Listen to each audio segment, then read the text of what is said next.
तो दोस्तों, जैसा कि आप सभी ने ही सोल लैंड 2 के लेटेस्ट एपिसोड में देखा, हुआ युहाओं ने फाइनली सिल्वर वुल्फ किंग को मारकर उसकी 4th स्पिरिट रिंग को अब्सॉर्ब कर लिया होता है, जिसके बाद वह सन मून रॉयल एकेडमी वापस आ जाता है, जहां पर उसे रॉयल इंट्रोगेशन स्क्वाड के द्वारा पकड़ लिया जाता है। तो दोस्तों, इस वीडियो में अब आप देखने वाले हैं इसके अगले एपिसोड के फुल नॉवल एक्सप्लेनेशन को। तो चलिए अब बढ़ते हैं इस वीडियो की तरफ, इसलिए इस वीडियो को आखिरी तक देखते रहिएगा। और तभी हमें जूजी को कहीं उड़ के जाते हुए दिखाया जाता है और ये मन में कहती है, प्लीज युहाओ सही सलामत रहना। और मैं काफी कुछ जानती हूँ उन लोगों के प्रोसीजर्स के बारे में, और यहाँ तक कि अगर वह किसी को कुछ लम्हों के लिए ही क्यों ना पकड़े, वह बंदा सही सलामत लौट के कभी नहीं आता है। और तभी कुछ सिपाही जूजी को रोकते हुए कहते हैं, तुम कौन हो? और तुमने रॉयल पैलेस के अंदर लैंड किया है। और तभी जूजी इन्हें एक क्लॉ ड्रैगन का टोकन दिखाती है, जिसके बाद जूजी तुरंत ही पैलेस के अंदर घुस जाती है। और तभी वहाँ का मैजेस्टी इसे अंदर आने की इजाजत दे देता है। और ये बंदा सन मून एम्पायर का क्राउन प्रिंस है। और ये कहता है, मैंने उन गार्ड से कहा भी था कि अगर जूजी आती है तो वह जब चाहे तब एंटर कर सकती है और तुम्हें इजाजत मांगने की कोई जरूरत नहीं है। और फिर जूजी इसके आगे झुक के ग्रीट करने लगती है। तो ये कहता है कि क्या हमें हम दोनों के बीच में फॉर्मल रहने की जरूरत है? चलो भी अब खड़ी हो जाओ। वैसे तुम्हारा दिल काफी जोरों से धड़क रहा है, क्या कुछ हुआ है? तो जूजी कहती है, योर मेजेस्टी, एक काफी बड़ी अपॉर्चुनिटी मिली है, हमें इसका इस्तेमाल करना चाहिए। तो प्रिंस कहता है, कैसी बड़ी अपॉर्चुनिटी? तो जूजी बताती है, मैं और मेरे क्लासमेट्स टीचर के अंडर में स्टडी कर रहे हैं, लेकिन हमारे बीच में एक एक्सचेंज स्टूडेंट भी है जो कि श्रेक्स एकेडमी से है। और मैंने जितना उसे ऑब्जर्व किया है उसके हिसाब से वह एक्सचेंज स्टूडेंट काफी एक्स्ट्राऑर्डिनरी है। तो क्राउन प्रिंस कहता है, कैसे एक्स्ट्राऑर्डिनरी है? तो जूजी बताती है, उस बंदे के पास डुअल मार्शल सोल है और वह एक मेंटल टाइप स्पिरिट मास्टर भी है। और आज से पहले हमारे सन मून एम्पायर के अंदर ऐसा स्पिरिट मास्टर कभी नहीं देखा गया है। और इस एक्सचेंज स्टूडेंट्स में हमारे स्कूल के जिंग होंगचेंग और मिंग होंगचेंग, ये दोनों भी इंक्लूड है। और मुझे लगता है कि ये युहाओ श्रेक्स एकेडमी के लिए काफी ज्यादा इम्पोर्टेंस रखता है। लेकिन इसकी कॉन्फ्लिक्ट मेरे क्लास में वांग शाओजे से हो गई है, इसलिए आज सुबह वांग शाओजे ने रॉयल इंटेरोगेशन स्क्वाड को लाके युहाओ को पकड़ लिया।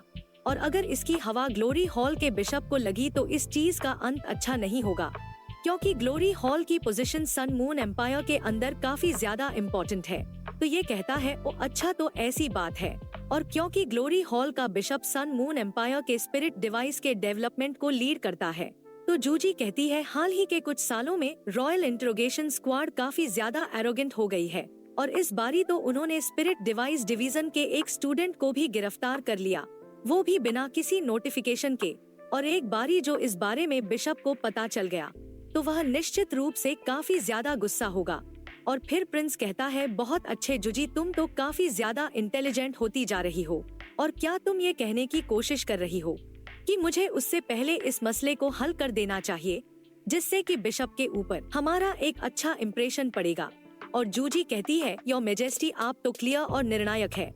और फिर ये कहता है कि ठीक है, प्लीज मुझे धकेल के बाहर ले चलो, हम अभी ही चलेंगे, क्योंकि इंट्रोगेशन स्क्वाड के अंदर रहम नाम की कोई चीज नहीं है। जूजी, हाल ही के दिनों में तुम्हारी ट्रेनिंग कैसी चल रही है? हम देखते हैं कि ये क्राउन प्रिंस अपाहिज है, जिसको जूजी पीछे से धक्का देके ले जा रही है। और ये कहती है कि कुछ खास नहीं, मैं काफी स्लो इम्प्रूव कर रही हूँ। और एक लेवल 5 का स्पिरिट डिवाइस मास्टर बनने के बाद ऐसा लगता है कि मैं रुक सी गई हूँ और आगे नहीं बढ़ पा रही हूँ। इसलिए ऐसा लगता है कि लेवल 6 तक पहुँचने में मुझे कम से कम 3 से 5 साल लग जाएंगे। तो प्रिंस कहता है, चिंतित मत हो जूजी, मुझे जो तुम्हें अच्छा लगता है वो तुम्हारी सरलता है। लेकिन क्या तुम्हें पता है कि जो लोग मेरे काफी करीब भी हैं, उनमें से मुश्किल से ही कोई होगा जो तुम्हारे जितना ईमानदार होगा। तो जूजी कहती है, ये आप क्या कह रहे हैं? मेरी जिंदगी और जो कुछ भी मेरे पास अभी है वह सब कुछ आपका ही दिया हुआ है। तो प्रिंस कहता है कि नहीं, क्या तुम्हें याद है कि ताज की अफरा तफरी में क्या हुआ था? और उसके बाद जब मेरे ऊपर हमला हुआ था तब तुमने मेरे लिए उस स्वॉर्ड को रोका था। इसका मतलब कि ये कर्ज तुमने पहले ही चुका दिया है। जूजी, जब समय आएगा तब मैं उम्मीद करूंगा कि तुम एकेडमी को छोड़ के मेरी मदद करो, और अगर तुम अब भी बदला लेना चाहती हो तो मैं तुम्हें आर्मी के अंदर एंटर करने दूंगा, और ट्रम्प कार्ड्स को मैनेज करने की तुम्हें इजाजत दूंगा। और जैसे ही जूजी आर्मी के अंदर एंटर करने वाली बात को सुनती है तो ये काफी चौंक जाती है और मना करते हुए कहती है, आखिर ये कैसे काम करेगा योर मेजेस्टी, मैं ऐसा नहीं कर सकती हूँ। जिस पर प्रिंस कहता है, क्यों नहीं, तुम इंटेलिजेंट हो और तुम टैक्टिक्स को भी समझती हो और तुमने काफी सारे डिस्कशन मेरे साथ भी किए हैं, इसलिए जब समय आएगा तब मैं इस चीज को अनाउंस कर दूंगा और तुम मेरी वाइफ क्राउन प्रिंसेस होगी जो कि फ्यूचर में क्वीन बनेगी।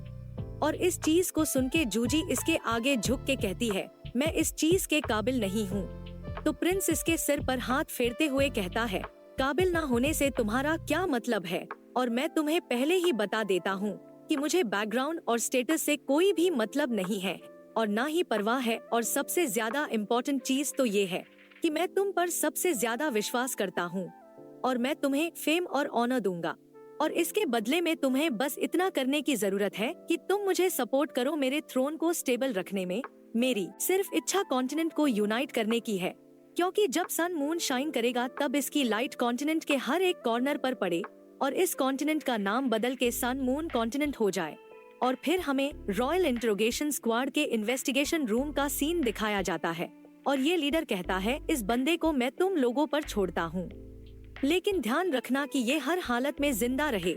और फिर हम दो अजीबोगरीब प्राणियों को देखते हैं, जिनमें से एक कहता है कि बहुत ही बढ़िया, खेलने के लिए एक नया खिलौना मिल गया है, और ये कहता है, प्यारे लड़के हमारी बात मानो और जल्दी से अपना गुनाह कबूल कर लो, वरना अंत में तुम्हारी पूरी बॉडी सही सलामत ना रहेगी, क्योंकि बेटा जिस पिलर पर तुम बंधे हो उसमें 81 शार्प स्पाइक्स हैं और ये तुम्हारी बॉडी के अलग अलग हिस्सों में घुसेंगी। और सबसे मजेदार बात तो ये है कि ये धीरे धीरे घूमते भी हैं। और हाँ, चिंता मत करो, तुम मरोगे तो नहीं, और चलो अब तुम भी धीरे धीरे करके इस दुनिया के बाहर का स्वाद लो। तभी इसका दूसरा साथी कहता है, छोटे बच्चे जल्दी से अपना गुनाह कबूल कर लो और ये मान लो कि तुमने किसी साजिश के तहत रॉयल फैमिली के एक मेंबर को इंजर्ड किया था, नहीं तो तुम हमें दोष मत देना उस सजा के लिए जो तुम्हारे लिए आ रही है। और इस तरफ युहाओ कहता है, मुझे बिल्कुल भी समझ में नहीं आ रहा है कि तुम लोग किस बारे में बात कर रहे हो, और ध्यान रहे कि तुम लोग हद से आगे ना बढ़ जाओ, नहीं तो मुझे डर है कि तुम लोग इस चीज के परिणामों को भुगत भी नहीं पाओगे। और तभी दूसरा वाला हंसते हुए कहता है, लड़के देख के ऐसा लगता है कि जब तक तुम्हें छोटी मोटी सजा नहीं मिलेगी तब तक तुम सीधे मुंह से बात नहीं करोगे, और इस पिलर की जो स्पाइक्स है ये धीरे धीरे करके तुम्हारी बॉडी के अंदर घुसने लगेगी, और इस तरीके से हमें और भी समय मिल जाएगा तुम्हें टॉर्चर करने का। और तभी हम देखते हैं कि ये स्पाइक युहाओं की बॉडी के अंदर नहीं घुस पाती है। तो इस चीज को देख के जो दूसरा बंदा होता है वह हैरान होता है और कहता है कि पिलर के स्पाइक्स तो इसके अंदर जा ही नहीं रहे हैं, ये तो नामुमकिन है, और ऐसा कैसे हो सकता है कि ये अपनी स्पिरिट एबिलिटी को इस्तेमाल कर पाए, वो भी इस पिलर के साथ बंधने के बाद। तो ये पहला वाला कहता है, नहीं, ये एक स्पिरिट डिवाइस है और ये कम से कम लेवल 7 का या उससे ऊपर का होगा, और ये तो वाकई में काफी बढ़िया चीज है, और हम लोग तो सच में काफी ज्यादा सौभाग्यशाली हैं, क्योंकि इस चीज को मार्केट के अंदर हाई प्राइस पर बेचा जा सकता है। और यहाँ तक कि अगर तुम अभी के लिए पिलर्स के स्पाइक्स को रोक पा रहे हो, लेकिन इसकी लिमिट तुम्हारी स्पिरिट पावर है, और जिस समय वो खत्म हो जाएगी ये पिलर के स्पाइक्स तुम्हारी बॉडी के अंदर घुस जाएंगे। और इस तरफ युहाओ मन में कहता है, ये लोग जिस मेथड को इस्तेमाल कर रहे हैं ये वाकई में काफी ज्यादा डेंजरस है, और ना जाने ये कैसे पिलर हो सकते हैं।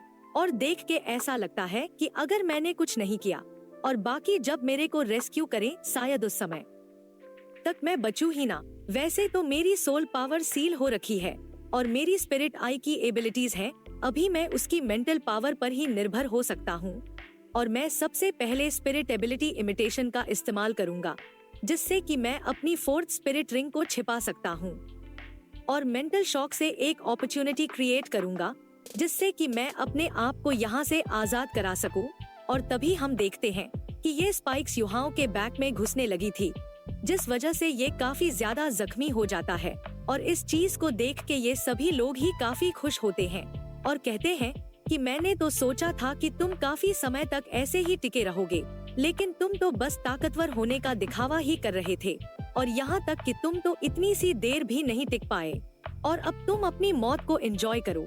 और हम देखते हैं कि युहाओ स्माइल कर रहा होता है और इसका मतलब ये है कि युहाओ की स्पिरिट पावर खत्म नहीं हुई थी, बल्कि इसने जानबूझकर अपने आप को जख्मी होने दिया। और तभी कोई चिल्लाते हुए कहता है कि मैं भी देखता हूँ कि इनमें से कौन मुझे रोकने की हिम्मत करता है। और हम देखते हैं कि यहाँ पर Sun Moon Empire Royal Academy Glory Bishop Jing Hongcheng होता है और जिंग होंगचेंग को देख के ये स्क्वाड लीडर कहता है कि ये तो ग्लोरी हॉल का बिशप जिंग होंगचेंग है, आखिर इसका यहाँ पर आना कैसे हुआ। कुछ भी हो, बेहतर यही रहेगा कि मेरा इस चीज के साथ लेना देना ना हो। और तभी ये बंदा कहता है, ओल्ड मैन तुम कौन हो और रॉयल इंटरोगेशन स्क्वाड के सामने ये जंगली पना करने का हक तुम्हें किसने दिया। जिसके बाद ये बंदा जिंग होंगचेंग के ऊपर अटैक कर देता है, लेकिन जिंग होंगचेंग बड़ी ही आसानी से इसे काफी दूर पटक देता है और जिंग होंगचेंग ने अपनी सारी स्पिरिट रिंग्स बाहर निकाल ली होती है। और जिंग होंगचेंग की 9 स्पिरिट रिंग्स को देख के ये बंदा काफी हैरान होता है, क्योंकि ये भी समझ चुका होता है कि ये एक ग्रैंड सोल मास्टर है जिसके सामने ये कुछ भी नहीं कर सकता है।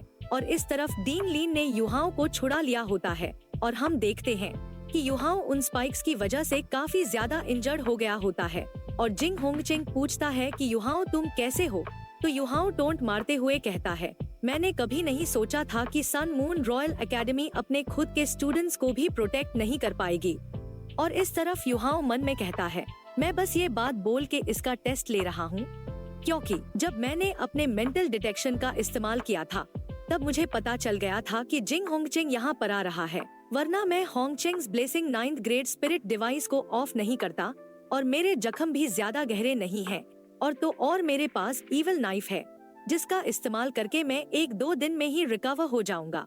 और फिर जिंग होंगचेंग कहता है कि युहाओ मैं डेफिनेटली इस इंसिडेंट का तुम्हें खजाना दूंगा। और इस तरफ जिंग होंगचेंग मन में कहता है, युहाओ को इतना शांत देख के मुझे भी काफी अनकंफर्टेबल महसूस हो रहा है, क्योंकि इतने गहरे जख्म मिलने के बाद हंगामा खड़ा करना नॉर्मल होता है, लेकिन युहाओ तो एकदम शांत है। और इस तरफ युहाओ मन में कहता है, जिंग होंगचेंग के ऊपर सालों के एनालिसिस करने के बाद श्रेक्स एकेडमी ने इसका वर्णन पाखंडी के रूप में किया है और देख के ऐसा लगता है कि ये सही भी है। और तभी कोई कहता है कि क्राउन प्रिंस भी यहाँ पर आ गए हैं। और क्राउन प्रिंस का सुन के जिंग होंगचेंग मन में कहता है, ये टेरिटरी तो थर्ड प्रिंस की तो नहीं है। और हम देखते हैं कि जूजी प्रिंस को अपने साथ ला रही होती है। और तभी हम लीडर को देखते हैं जो मन में कहता है कि अगर मैंने अभी कुछ भी नहीं किया और ऐसे ही छिपा रहा तो मैं सब कुछ अपना खो दूंगा। और इसी वजह से ये क्राउन प्रिंस के आगे झुकते हुए कहता है, मैं जाओ चेन हूँ योर मेजेस्टी, मैं जो आपसे मिल पाया ये मेरे लिए सम्मान की बात है। और फिर क्राउन प्रिंस कहता है, खड़े हो जाओ। और फिर ये कहता है, जूजी ने बताया कि तुमने इसके स्टूडेंट को पकड़ा है, तो क्या तुम उस बंदे को रिलीज कर दोगे जिससे कि मैं अपनी डिग्निटी को बरकरार रख सकूं? तो जाओ चेन कहता है, मेजेस्टी की रिक्वेस्ट को डेफिनेटली पूरा किया जाएगा।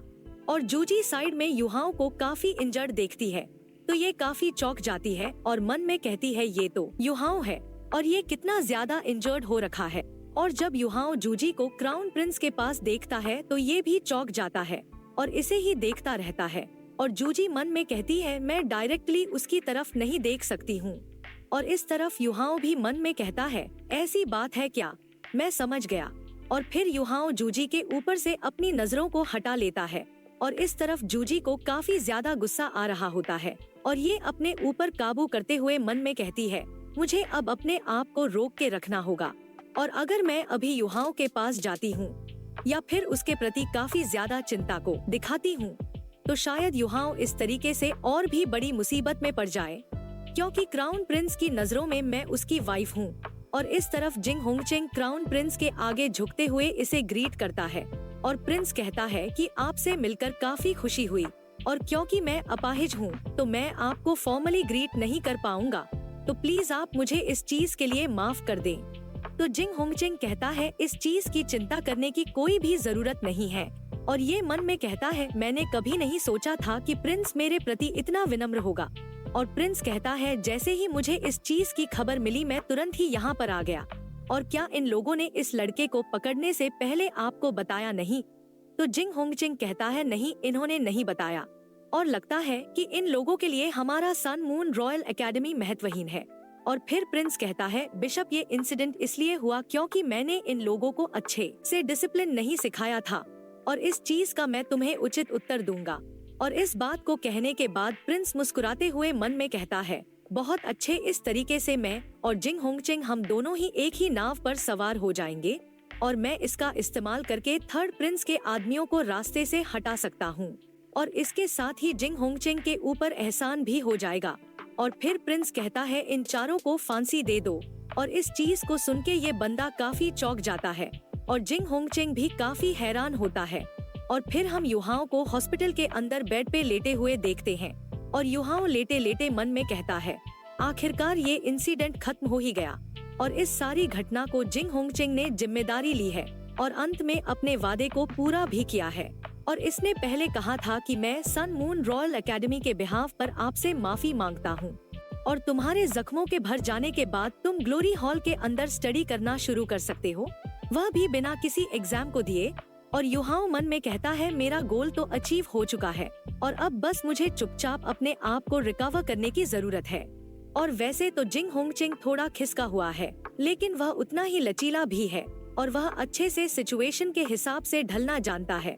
और तभी के युहाओं के रूम के अंदर झांकते हुए देखती है कोई है या नहीं, और जब कोई इसे नहीं दिखता है तो ये दबे पाव अंदर आ जाती है और युहाओं बड़े आराम से इसे पहचान लेता है और मन में कहता है कि अरे यार, अभी मैं काफी ज्यादा थका हुआ हूँ, तो बस मैं ऐसे दिखाता हूँ कि जैसे मैं सो रहा हूँ।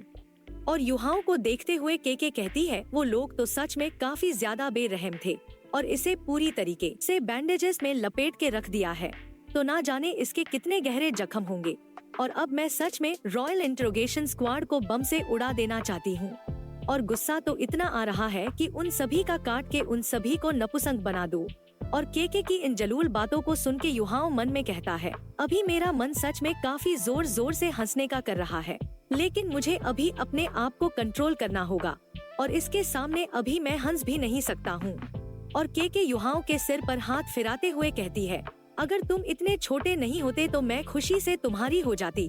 और युहाओं मन में कहता है कि आखिर ये लड़की क्या बेकार की बकवास कर रही है और मेरा हो जाने से इसका मतलब क्या है, और आखिर ये मेरे सिर को सहला रही है। और के यहाँ से जाते हुए कहती है, अच्छे से आराम करो और अब जब तुम इतने आराम से सो रहे हो तो मैं तुम्हारी नींद को खराब नहीं करूँगी। मैं तो बस इतना ही चाहती हूँ कि तुम जल्दी से रिकवर हो जाओ। और इसके जाते ही युहाओं मन में कहता है, आखिरकार ये चली ही गई। और तभी यहाँ पर कोई और भी आ जाता है, तो युहाओं कहता है, आखिर ये दोबारा यहाँ पे क्यों आ गई, ना जाने ये यहाँ पर क्या करना चाहती है। अरे देवी, मुझे अच्छे से आराम कर लेने दे। और हम देखते हैं कि ये के नहीं जूझी होती है, जो कि अपनी दर्द भरी आवाज में कहती है, युहाओं मुझे माफ करना, ये सारी मेरी ही गलती है। और इसकी आवाज को सुनते ही युहाओं जान जाता है कि ये जूझी है। और हम देखते हैं कि जूजी काफी रो भी रही होती है और इसके आंसू युहाओं के फेस पर गिर रहे होते हैं और ये रोते रोते कहती है, ये सारी मेरी ही गलती है, क्योंकि अगर मैं उस समय वांग शाओझे को रोक देती तो तुम्हारा उसके साथ ये पंगा नहीं हुआ होता और अभी पिछली बारी के जख्म भरे ही थे और अब वापस से ये हो गया। और जूजी इतना रो रही होती है कि उसके आंसू युहाओं के फेस पर गिरते ही जा रहे होते हैं, इसलिए ये इस चीज की भी माफी मांगते हुए इसके चेहरे को साफ करने लगती है। और युहाओं मन में कहता है, क्या ये रो रही है, और ऐसा दिखता है कि ऐसे समय पर मुझे मेरी अपनी आंखों को खोलना और भी ज्यादा मुश्किल होगा। और हम देखते हैं कि जूजी युहाओं के बाजू में ही लेट जाती है और युहाओं मन में कहता है, जूजी क्या ये ठीक है, मुझे हर दम इसके पास मिस्टीरियस ऑरा महसूस होता था और जब से मैंने इसे क्राउन प्रिंस के साथ देखा है तब जाकर मैं इसे थोड़ा बेहतर तरीके से समझने लगा हूँ। और अब कोई हैरानी नहीं है कि क्यों ये वार के अंदर पार्टिसिपेट करना चाहती है। जूजी ने अपने दर्द को अपने दिल में छिपा के रखा है, हालांकि ये अपने काइंड नेचर को नहीं छिपा पाई। और तभी जूजी कहती, युहाओं क्या तुम्हें पता है, जब मैंने पहली बार तुम्हारी रोस्ट फिश खाई थी उसके बाद से ही मैं तुम्हारे प्रति आकर्षित होने लगी हूँ और तुम्हारे सिर्फ खाना बनाने से ही मैं अपने डैड को भी याद कर पाई।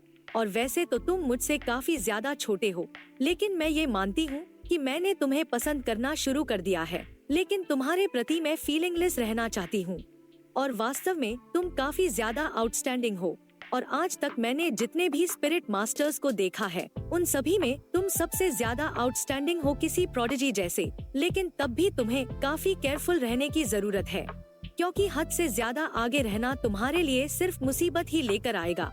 और किसी भी तरह के डिसीजन को लेने से पहले कम से कम 3 बार सोचना, और कभी जल्दबाजी में या हड़बड़ी में कोई गलत कदम मत उठा लेना, क्योंकि कई बार पीछे हटना भी अच्छा होता है। और मैं जानती हूँ कि तुम्हारा फ्यूचर काफी ब्राइट होगा, और जब समय आएगा तब तुम एक ऐसी लड़की से शादी करना जिसे तुम पसंद करते हो और वो भी तुम्हें करती हो, और अपने प्यारे प्यारे बच्चे करना और इनके साथ ही अपनी शांति भरी जिंदगी जीना।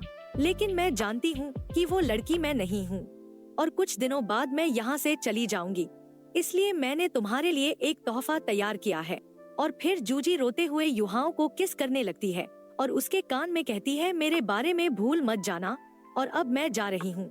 और मुझे नहीं पता कि हम कभी दोबारा मिलेंगे भी या नहीं, लेकिन मैं उम्मीद करती हूँ कि वो दिन ना आए। और मैं सच में तुमसे बैटलफील्ड के अंदर नहीं मिलना चाहती हूँ। और इतना कह के जूजी यहाँ से चली जाती है। और उसके जाने के बाद हम देखते हैं कि युहाओं भी काफी रो रहा होता है। और फिर हमें अगले दिन का सीन दिखाया जाता है, जहाँ पर टीचर कहते हैं, ग्लोरी हॉल के अंदर एंटर करने के बाद याद रखना कि तुम्हें अपने स्टडीज के अलावा किसी और चीज पर ज्यादा ध्यान नहीं देना है, और कम से कम बात करने की कोशिश करना, खासकर अपने क्लासमेट से तो मत ही करना। और जब तक कि तुम मेरे करीब रहते हो तब तक कोई प्रॉब्लम नहीं होगी। और युहाओं इनकी सारी बातों को समझ जाता है, लेकिन तभी ये चलते चलते रुक जाते हैं और कहते हैं कि युहाओं, तुम्हें पता है, देश के एक नागरिक के नजरिए से मैं बिल्कुल भी नहीं चाहता हूँ कि तुम ग्लोरी हॉल के अंदर एंटर करो, लेकिन मैं ये भी जानता हूँ कि वह बिशप तुम्हें अंडर एस्टिमेट कर रहा है। चलो आ जाओ, जिस जगह जाने के लिए तुम कोशिश कर रहे थे वह अब बिल्कुल तुम्हारे सामने है। तो दोस्तों, इसी के साथ आज का ये पार्ट खत्म होता है। और हाँ, इस वीडियो का लाइक एम टारगेट है 4000 लाइक का। और हाँ, अगर आपने अभी तक इस चैनल को सब्सक्राइब नहीं किया है तो प्लीज कर लो, और कमेंट में नेक्स्ट पार्ट लिखकर जरूर से बताना। तब तक के लिए बाय बाय, टेक केयर।